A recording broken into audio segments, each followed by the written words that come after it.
Today's reading from Revelation includes visions of three angels, each with a specific message.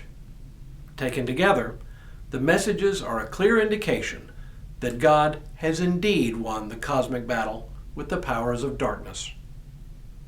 Hello, I'm Stuart Baskin, pastor of First Presbyterian Church of Tyler, Texas, and this is your daily devotional for Thursday, November 11th, 2021.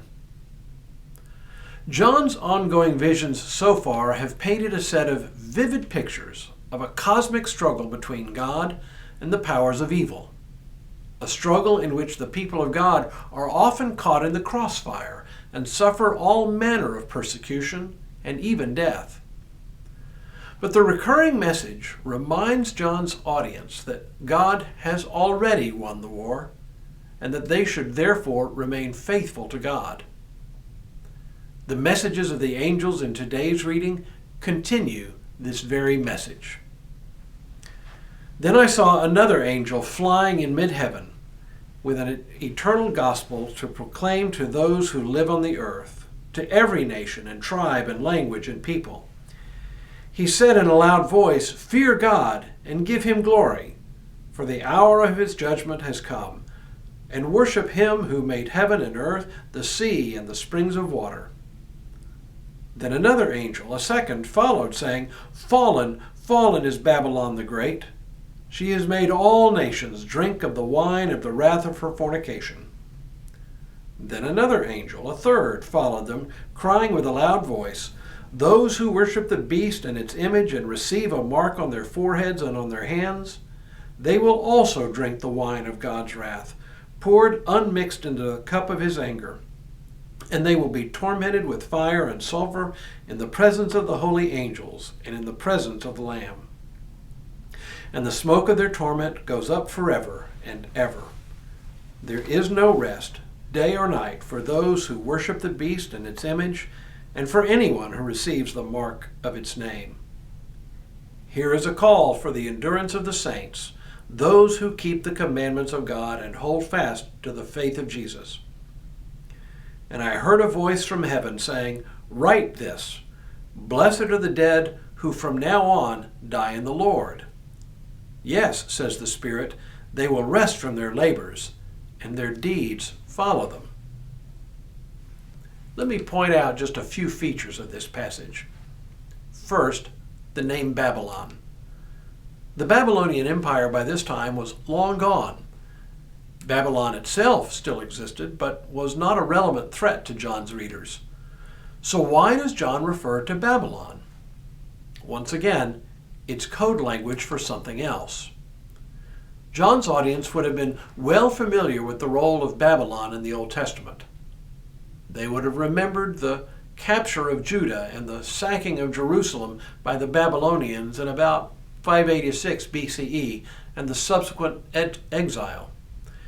They would have remembered the defeat of the Babylonians by the Persians under Cyrus in about 539 BCE. Babylon was a symbol of Judah's oppression. But now the oppressor was Rome.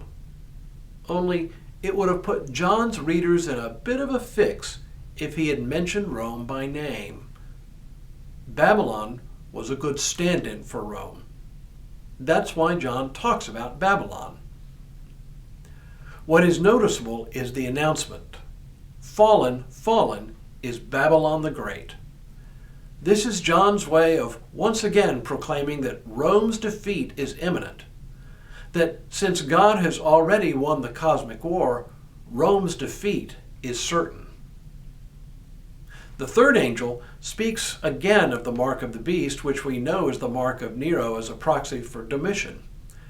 What is notable here is that those who work within the Roman Empire toil without rest. This would have been largely true, especially for common laborers, whose wages were not keeping up with inflation, and who therefore had to either make do with less or work more to maintain their already meager standard of living. The reading ends with two important statements, one of which should be familiar to us all. The first statement is a repeat of John's overall message. a call for the endurance of the saints. The reading ends with a voice from heaven giving words we say at nearly every graveside service. Blessed are the dead who die in the Lord. Yes, says the Spirit, they will rest from their labors, and their deeds will follow them. As often as we hear these words, we forget where they come from and their underlying meaning. John means that those who are faithful to God, even if they die at the hands of Roman persecution, will ultimately receive both rest and reward from God. These two final words could be a fitting end to Revelation, but there is yet more to come. When we return tomorrow, we'll hear words that have become an iconic 19th century hymn by Julia Ward Howe.